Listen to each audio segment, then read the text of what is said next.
Congress party తరఫున పోటీ చేస్తుంది రాజశేఖర రెడ్డి బిడ్డ.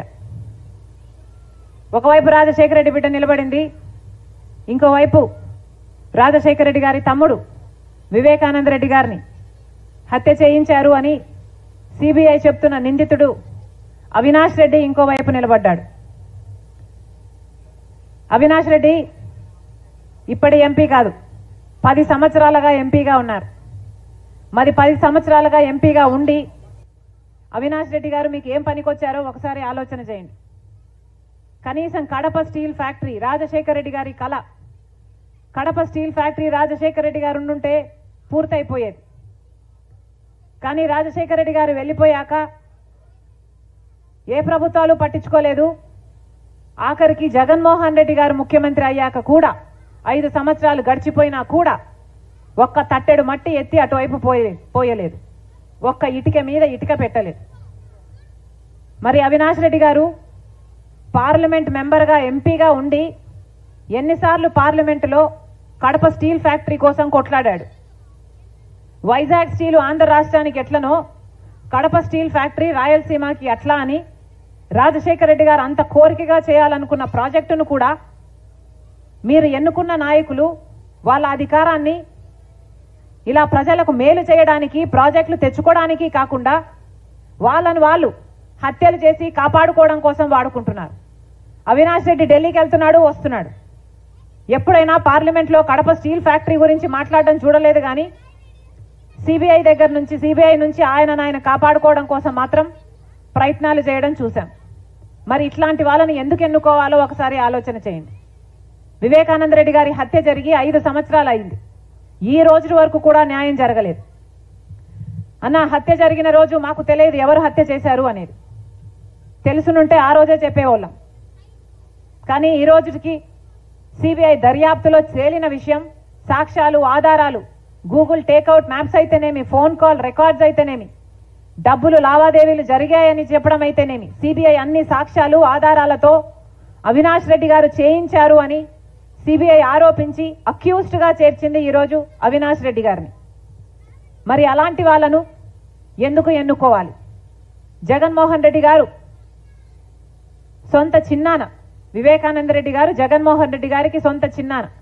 వివేకానంద రెడ్డి గారికి కొడుకులు లేరు, ఒకటే బిడ్డ. ఆ బిడ్డ కూడా న్యాయం కోసం తట్టని తలుపు లేదు, ఎక్కని మెట్టు లేదు, తిరగని పోలీస్ స్టేషన్ లేదు.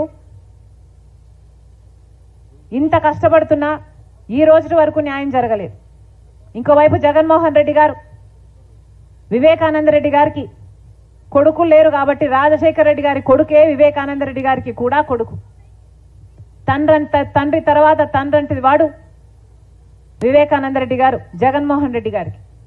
మరి అలాంటి ఆయన విషయంలోనే న్యాయం చేయకపోతే ఇక న్యాయం అన్నది బతుకుంది అనుకోవాలా, చచ్చిపోయింది అనుకోవాలా?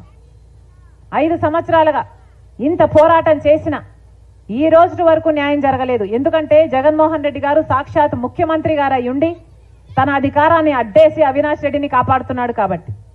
సిబిఐ దగ్గర అన్ని సాక్ష్యాలు ఆధారాలు ఉండి కర్నూలు వరకు వెళ్లారు అవినాష్ను అరెస్ట్ చేయాలి అని. 3 రోజుల పాటు పోలీసులను చుట్టుముట్టి గూండాలను పెట్టి అవినాష్ రెడ్డి గారిని కాపాడారు జగన్మోహన్ రెడ్డి గారు. ఆఖరికి సిబిఐ ఉట్టి చేతులు పోవాల్సి వచ్చింది. మరి అధికారాన్ని ఇస్తే జగన్మోహన్ రెడ్డి గారు ఈరోజు దేనికి వాడుకుంటున్నారు అధికారాన్ని? రైతుల కోసం వాడుకుంటున్నారా? ప్రతి సంక్రాంతికి జాబ్ క్యాలెండర్ అన్నాడు జగన్మోహన్ రెడ్డి గారు, వచ్చిందా? ఒక్క జాబ్ క్యాలెండర్ కూడా రాలేదు. రైతులకు 3,000 కోట్లతో ప్రతి సంవత్సరము ధర స్థిరీకరణ నిధి పక్కన పెడతానన్నాడు. ఈరోజు రైతులకు కనీసం డ్రిప్ వేసుకోవడానికి దిక్కు లేదు. ఈరోజు కనీసం పంట నష్టపోతే పంట నష్టపరిహారం ఇచ్చే దిక్కు లేదు. మరి ఎందుకు వచ్చింది అధికారం జగన్మోహన్ రెడ్డి గారి చేతిలోకి? ప్రజల కోసం వచ్చిందా, లేకపోతే అవినాష్ రెడ్డిని కాపాడుకోవడం కోసం వచ్చిందా? దేనికి వాడుతున్నారు ఈరోజు అధికారాన్ని? ఈరోజు ఇదే రాజశేఖర రెడ్డి బిడ్డ ఎదురు నిలబడింది జగన్మోహన్ రెడ్డి గారికి అంటే ఎందుకని? అన్యాయం జరుగుతుంది కాబట్టి. ఒకప్పుడు ఇదే రాజశేఖర రెడ్డి బిడ్డ 3,200 కిలోమీటర్లు పాదయాత్ర చేసింది జగన్మోహన్ రెడ్డి గారి కోసం. నా బిడ్డలను, నా కుటుంబాన్ని, నా సర్వస్వాన్ని పక్కన పెట్టి మరి నెలల తరబడి రోడ్ల మీదనే బతుకుతూ జగన్మోహన్ రెడ్డి గారి కోసం, ఆయన పార్టీని బతికించడం కోసం 3,200 కిలోమీటర్లు పాదయాత్ర చేసింది.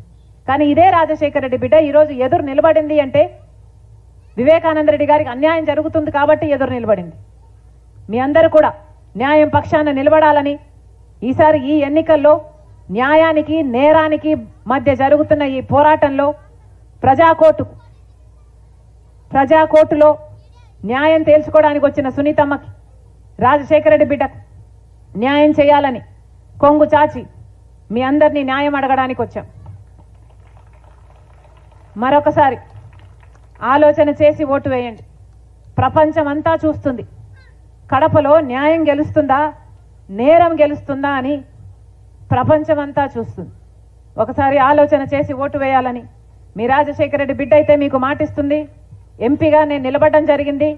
నేను మీకు మాటిస్తున్నా, మీరు నన్ను ఎంపీగా గెలిపించండి.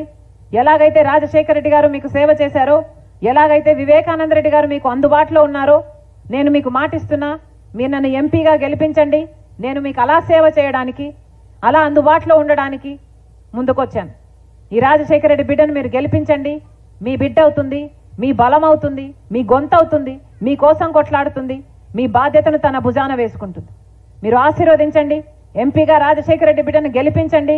ఇదే గడ్డ మీద బతుకుతుంది రాజశేఖర రెడ్డి బిడ్డ. ఇదే గడ్డ బిడ్డలకు తన జీవితాన్ని అంకితం చేయడానికి సిద్ధంగా ఉంది రాజశేఖర రెడ్డి బిడ్డ. మనస్ఫూర్తిగా ఆశీర్వదించాలని మీ రాజశేఖర రెడ్డి బిడ్డ, మీ వివేకానంద రెడ్డి బిడ్డ ప్రతి అన్నను, ప్రతి తమ్ముని, ప్రతి అక్కను, ప్రతి చెల్లిని శిరస్సు వంచి చేతులు జోడించి మనస్ఫూర్తిగా ప్రార్థిస్తున్నాం. జోహార్ వైఎస్ఆర్. అన్నా హస్తం గుర్తన్నా, అన్నా ఆశీర్వదించండి. అమ్మ హస్తం గుర్తమ్మ ఆశీర్వదించండి. అమ్మ మీరు ఓటు వేయడానికి వెళ్ళినప్పుడు ఇది వైట్ పేపర్. మీకు మొట్టమొదట ఇచ్చేది వైట్ స్లిప్పే, ఎంపీ స్లిప్. తెల్ల పేపర్ ఇస్తారు. తెల్ల పేపర్లో 4వ గుర్తు హస్తం గుర్తు, రాజశేఖర రెడ్డి బిడ్డ గుర్తు. రాజశేఖర రెడ్డి గారి గుర్తు కూడా హస్తం గుర్తే. అమ్మ ఆశీర్వదించండి. రాజశేఖర రెడ్డి గారి గుర్తు హస్తం గుర్తు. అమ్మ ఆశీర్వదించండి. అమ్మ ఆశీర్వదించండి. అమ్మ ఆశీర్వదించండి. అమ్మ ఆశీర్వదించండి. అన్న ఉంటాను.